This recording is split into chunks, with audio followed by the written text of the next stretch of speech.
Hello વિદ્યાર્થી મિત્રો, મારું નામ બાળક ગોધરા છે. આજે હું તમને મારા ડિપ્લોમા ઇલેક્ટ્રિકલનો 3 વર્ષનો અનુભવ કહેવા માગું છું. જ્યારે મેં 10મા ધોરણની એક્ઝામ આપી ત્યારબાદ મને ખબર નથી કે આગળ મારે કરવું શું. ત્યારબાદ મને ગાઈડન્સ મળ્યું કે ડિપ્લોમા કરવું એ બેટર છે, એ એન્જિનિયરિંગ ફિલ્ડ સારી છે. તેથી મેં ડિપ્લોમા ઇલેક્ટ્રિકલ એન્જિનિયરિંગમાં મેં એડમિશન લીધું. તે એડમિશન સમયે મેં શ્રી કેજવલ ટેકમાં લીધેલું. જ્યારે મેં એડમિશન લીધું ત્યારે મને મોટો પ્રશ્ન એ હતો કે ત્યાં આગળ મને ફેકલ્ટીઝ કેવા મળશે, ત્યાંનું ભણવાનું કેવું હશે, ત્યાંનું કલ્ચર કેવું હશે. તેનાથી મને જ્યારે અમે શ્રી કેજવલ ટેકમાં એડમિશન લીધા બાદ ત્યારબાદ અમે આવ્યા, ત્યાં આગળ શ્રી કેજવલ ટેક દ્વારા ઓરિએન્ટેશન પ્રોગ્રામ કરવામાં આવે છે કે જેથી અમારી જે કોલેજનું દરેક વસ્તુને અમે જાણી શકીએ, દરેક ફેકલ્ટીઝને સમજી શકીએ. તેથી ઓરિએન્ટેશન પ્રોગ્રામ અમારા માટે સારો હેલ્પફુલ રહ્યો હતો. ત્યાર પણ હું તમને આગળ કહું લેક્ચર્સ અને લેબ. જ્યારે લેક્ચર્સમાં દરેક લેક્ચર સારી રીતે લેવામાં આવે છે, ટાઈમસર લેવામાં આવે છે અને એ દરેક લેક્ચરનું વિડીયો શૂટિંગ પણ કરવામાં આવે છે કે જેનાથી અમારી શ્રી કેજવલ ટેકની ઇલેક્ટ્રિકલ ડિપાર્ટમેન્ટની ચેનલ પર તે વિડીયોને મૂકવામાં આવે છે કે દરેક વિદ્યાર્થી ત્યાં આગળ સમજી શકે, ભણી શકે.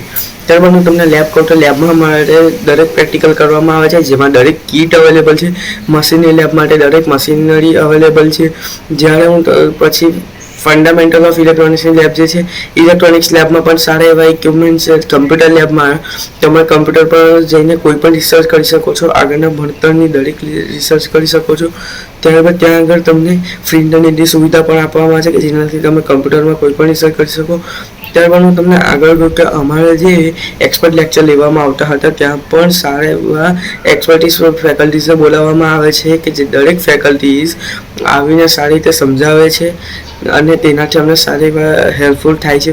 ત્યારબાદ હું તમને આગળ કહું કે જ્યારે એ વિઝિટ અમારી કોલેજમાં સારી એવી ગોઠવવામાં આવે છે કે જેથી અમને સારું નોલેજ મળે છે. ત્યારબાદ જેવી કે અમારે ઘણી બધી વિઝિટ કરેલી, જેમાં હું તમને કહું ત્રિમૂર્તિ ટ્રાન્સફોર્મર, પછી સબસ્ટેશનની, બીજી ઇન્ડસ્ટ્રીઝની, સિન્ક્રોનિક્સ ઇન્ડસ્ટ્રીઝ, દરેક અમે વિઝિટ કરેલી. ત્યાં આગળ અમને સારું નોલેજ મળેલું હતું.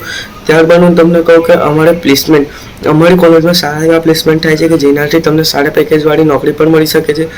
જે અમારી કોલેજમાં વધારેમાં સારી એવી કંપની આવતી હોય છે, જેમ કે L&T, રિલાયન્સ, બિરલા કોપર, આવી સારા પેકેજવાળી કંપની પણ આવે છે કે જેનાથી સારું આગળ તમે નોકરી માટે પણ સારું એવું ઓપોર્ચ્યુનિટી છે. ત્યારબાદ હું તમને આગળ કહું ડીડી-સેટની એક્ઝામ માટે પણ સારી એવી તૈયારી કરવામાં આવે છે કે જેના દરેક ગયા વર્ષના પેપર પણ સોલ્યુશન કરવામાં આવે છે કે જેનાથી અમારા સારા માર્ક્સ ગેઇન કરી શકાય કે જેનાથી અમને સારી કોલેજમાં એડમિશન મળી શકે.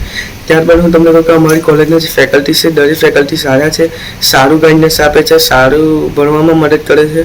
તો હું તમને કહેવા માગીશ કે તમે અહીંયા એડમિશન લો.